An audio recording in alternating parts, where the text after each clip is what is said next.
Someone asks if you want to do something on Thursday evening, and before you've thought about it, you hear yourself say you're not sure. You'll see how you feel. You're not ill, you just don't have it to spend. That's what being tired costs, not the yawning, the narrowing of what you say yes to. And here's the strange part. The coffee you drink at 7 is one of the reasons you're empty by 3. Not because caffeine is bad, but because of when you take it. That's one of 7 places the day quietly drains, and it isn't the biggest. The one most people lose most to is the 4th, and it takes 10 minutes.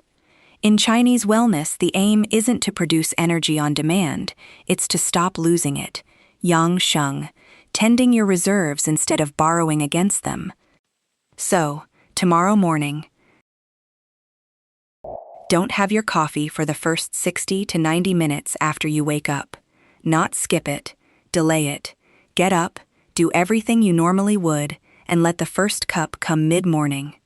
The reasoning is simple enough. For the first hour after waking, your body tends to be running its own alertness signal, so caffeine arriving on top of it may add less than you'd expect, and when both fade together, the drop can feel steeper than it should.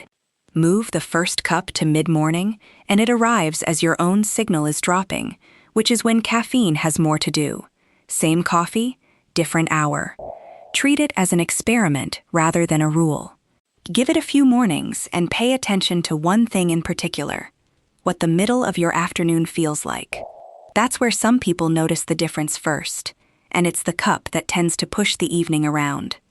The first mornings can feel awkward. For many people, that settles. That's the whole shape of this. Energy is often easier to protect than it is to constantly replace, and that's the heart of Sheng, tending what you have rather than borrowing against it. One thing worth ruling out first: if your tiredness is new, unusual for you, has gone on for weeks, or doesn't lift with sleep, get it checked medically. Thyroid, iron, and blood sugar are common and treatable causes. Everything here assumes ordinary tiredness. And here's what keeps people stuck: the quick fixes work. The coffee does lift you, the biscuit does help, for an hour or so the pattern never gets questioned, because it keeps delivering just enough to be worth repeating. Which brings us to the second habit, and the one at 2:30. 2:30, the biscuit tin, or the vending machine, or whatever's in the cupboard. Here's the useful question: when your energy disappears at 3, look 2 or 3 hours earlier and ask whether there was a real meal there. Often there wasn't. Something small at the desk, or nothing, and you were fine right up until you weren't. So aim for a reasonably consistent, satisfying meal before your crash, rather than a rescue after it. If your wall is reliably at 3, the meal that matters is around 12:30. In practice, that's the difference between a sandwich eaten standing at the counter at 1 and the same sandwich sat down with something alongside it at 12:30. Nothing elaborate, something that actually satisfies you, at roughly the same time each day. Protein is a useful example rather than a rule. What matters more is that it's a real meal rather than a handful of something. And if midday genuinely isn't possible, shift work, caring for someone, a job that doesn't stop, the same question still applies. Look upstream of the crash and put something real there. This one you'll resist, and I understand why. You're tired, and I'm about to suggest spending energy. At the point you'd normally reach for the afternoon coffee, take 10 minutes and walk instead. Outside if you can, up and down the corridor if you can't. Gentle enough to hold a conversation. Try it once. That's the whole ask, because the argument for it is unconvincing until you've felt it.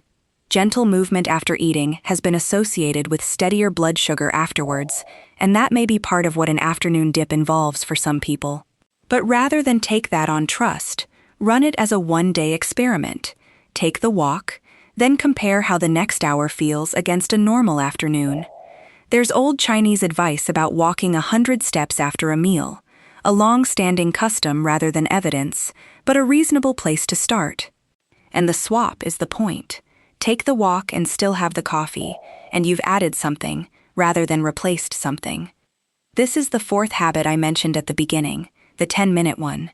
Get outdoors in the first hour after you wake up. Not by the window, outside. Stand in the garden with your tea. Walk to the end of the road and back. Take the bins out slowly, on purpose. Here's the part that surprises people. An overcast morning outdoors can be many times brighter than a well-lit kitchen. Your eyes don't register the difference, but daylight in that first hour is one of the main signals the body uses to set its daily rhythm, including when you feel sharp and when you fade. Winter is when most people abandon this, and it may be when it matters most. The light is weaker, but still far stronger than indoors. You need a few minutes longer, and you do have to go out rather than stand at the glass. A coat over the pajamas, and 2 minutes at the back door counts. This is not a walk, and it doesn't need planning. There's also a second effect people don't expect. Morning light works on the other end of the day too. Getting it early can help the evening wind-down arrive on time, which means better sleep, which is where tomorrow's energy comes from. Think about the heaviest lunch you've had this month and what the hour after it felt like. There's a traditional Chinese guideline, Qi Fen Bao, eating to about 7 parts full, comfortably satisfied, with a little room left over. A very large meal is real work to digest, and for some people, that shows up as an afternoon that feels heavier than usual. The question isn't how much you eat in general, it's whether a particularly heavy lunch tends to cost you the hour that follows. So partway through lunch, put the fork down and check. Still genuinely hungry? Keep eating. This is not about eating less, and going hungry will cost you far more energy than it saves. Comfortably satisfied? Then you can stop there rather than automatically finishing the plate. Notice the difference over a week or two. Compare the hour after a lunch, where you stopped, when satisfied with the hour after one, where you finished out of habit. One caution, briefly, if you have any history of disordered eating, skip this one. There's nothing in it you can't get from the other 6.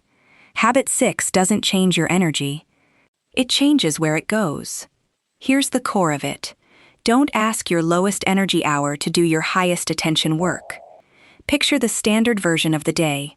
The clearest hour of the morning goes on email and small admin because it's easy to start and feels like progress. Then the thing that genuinely needed thinking about gets pushed to 4 in the afternoon, when there's less left to bring to it. You read the same paragraph 3 times and conclude, again, that you're tired. You weren't tired, you were tired. Then, spend a week noticing your own shape. It varies between people far more than the usual advice admits. Some are sharpest at 7, some don't properly arrive until after lunch. Then, tomorrow, move one demanding task into the hour when you usually think most clearly. Just one, the report, the difficult phone call, the thing you keep circling and not starting, the email, the tidying, the routine admin can go into the dip, because that kind of work usually asks less concentration of you, and it still gets done. The 7th habit is how you find out which of the other 6 is actually yours. Run a 1-week energy experiment. Choose one of the first 6. Just one, whichever sits closest to the point your own energy usually disappears. Then attach the new behavior to the exact moment the old one normally happens. Not a time of day. A cue. The morning kettle, the sitting down to lunch, the 3 o'clock reach for something. The cue is what makes it survive a busy week, because a cue arrives whether or not you remembered to plan for it. Repeat it for 7 days. Not 3, and not only on the days it's convenient. The awkward days are the ones that tell you whether it fits your actual life or only your ideal one. Then judge it on the right thing. Not the morning. Anyone can be alert at 9. Judge it on whether there was more of you left later in the day. 1 leak, 1 cue, 7 days. Then keep it or trade it for another one and run the week again. So, delay the first coffee, put a real meal upstream of your crash, walk instead of the afternoon cup, get outside in the first hour, stop when you're satisfied rather than when the plate's empty, put demanding work in your clearest hour, and run one of them for a week.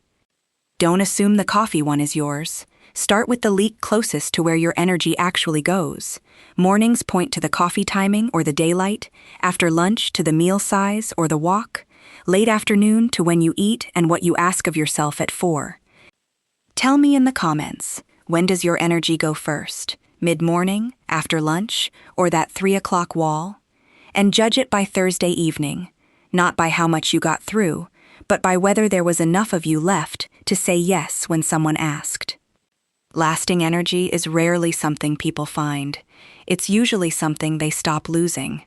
Next time, the Chinese habits for a mind that won't stop working long enough to rest.